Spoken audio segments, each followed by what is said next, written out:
عزیزانو یو ورور هغه تپوس کړی دی چې یاره په قبر کې د مړي ایښودو هغه طریقه څنګه ده د هغې اسانه شانتې طریقه ده هغې اول طریقه دا ده چې کله په کور کې مړی وشي نو هغه ټیم تازه وي ځکه چې دا مړی کله وشي نو څه لږ شانتې وخت پس د اعضا چې کوم دی هغه سخت شي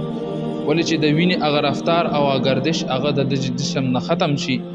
او وینې رفتار او گردش چې کوم دی هغه خو د ژوند سره هغه تعلق ساتي مطلب انسان ژوندی وي چې کله مړ شي بس د دړکن هغه د زړه هغه پمپینګ هغه هر سیس چې کوم دی هغه ختم شي بس د دې انسان د دنیا متعلق هر یو سیس چې کوم دی هغه ختم شو نو چې کله تازه وي مړی نو د اخپې لاسونه د بالکل سیده او دا سر ولدي خي طرف ته لږ شانتې داسې راواړوي او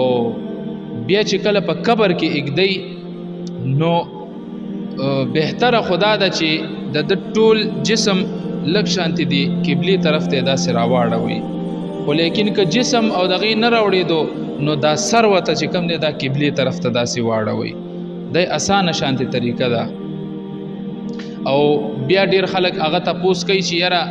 د دې د بخلو طریقه څنګه ده نو ډیر خلک په معاشره کې شته چې د دې سيزونو نه ناخبره دي چې یاره خپل مور خپل پلار او خپل قرابتداران رشتہداران دا مونږه قبر ته کوزیږو د پډک مجلس کې آلته قبر کې مړی پروت وي او دلته کې دته आवाज وکړي چې یاره راشه ورکوش ستا مور ده ستا پلار دی نور ستا رور دی ستا خور ده نور رشتہداران دي دا چې کم دی دا اوس پاره نو هغه حق حریان پاتې شي چې یاره د دې سپارلو طریقه څنګه ده زه به دې ته ویم نو بیا ډیر خلک مو ته راشي مونږ وایو یاره جي بس ورکوشو لاندې او بس ما وی چې یاره بس الله دې مل شنو نو حالان کې دا دومره ګرانه طریقه نه ده سو مختصر شانتي الفاظ دي هغه ځان سره یاد ساتئ د سپارلو طریقه هغه دا ده بسم الله وعلى ملة رسول الله بسم الله وعلى ملة رسول الله بسم الله وعلى ملة رسول الله دا درې پیری می ویلې حالان کې دا کلمات یو پیره بس ویل دي درې پیری می زکه ویلې چې یاره دا الفاظ تاسو لږ واضح او ځان سره یاد کړئ بسم الله وعلى ملة رسول الله دا الفاظ به ورته وای او بس نور عام بیا د دینه پسته پښتو کې الله جل شانه ته مسپارلې او الله جل شانه دې بیا په پښتو کې ځان سره وای او داسې هم نه ده چې ته په قبر کې دنه ناس بره ته خلک ناس دي او ته خپل مور سره دنه ناس یا خور سره بر هغه صادرونه نیولې دی ګرمي ده او نور دی او ته سره ناس دی او بیا خبرې کې او چې یاره بس پارلې می او بس الله دې مل شو